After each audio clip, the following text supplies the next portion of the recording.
কৃষি মন্ত্রকে ধন্যবাদ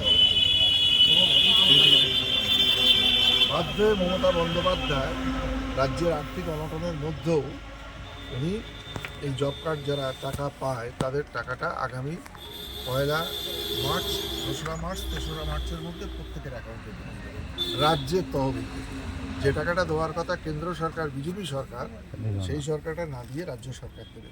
এবং আরেকটা সবথেকে বড় সুখের খবর সেটা হলো শুনুন, এই কাজের গ্যারান্টি 100 দিনের কাজের গ্যারান্টি কোনো একটা সরকারের সময় তৈরি হয়েছিল, এটা সেন্ট্রাল গভর্নমেন্ট বেয়ার করার কথা যেহেতু করছে না, পশ্চিমবাংলার প্রতি একটা অনীহা দেখাচ্ছে, দ্বিচারিতা মনোভাব দেখাচ্ছে, সেই জন্য মুখ্যমন্ত্রী এই বাজেটে 50 দিনের করে কাজ গ্যারান্টি 100 দিনের জায়গায় 50 দিন করে প্রত্যেকটা শ্রমিক তারা কাজ পাবে এবং তার টাকা রাজ্য সরকার দেবে।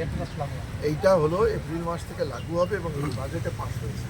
সারা ভারতবর্ষের কোনো রাজ্য সরকার এই উদ্যোগ ফলে আপনাদের কাছে একটা আমাদের অনুরোধ থাকবে, অনুরোধ হলো এখান থেকে 2 মাস পরে লোকসভার ভোট, যেটা একটা মারাত্মক ভোট।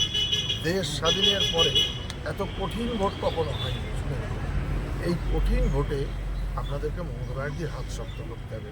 তাহলে দেখুন আমরা যত মানুষ আছি, আমি সরকারের একটা সাহায্য পাই। কি হয়, আমার ছেলে স্কুলে গেলে স্টাইপেন্ড পায়, আমার মেয়ে স্কুলে গেলে সাইকেল পায়।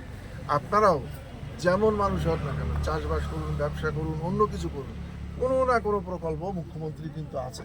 সে যে রাজনৈতিক দলের লোক হোক, সরকারি সাহায্য পায় না এইরকম লোক কিন্তু পশ্চিমবাংলায় এখন নেই, কি বর্তমান যে অবস্থা।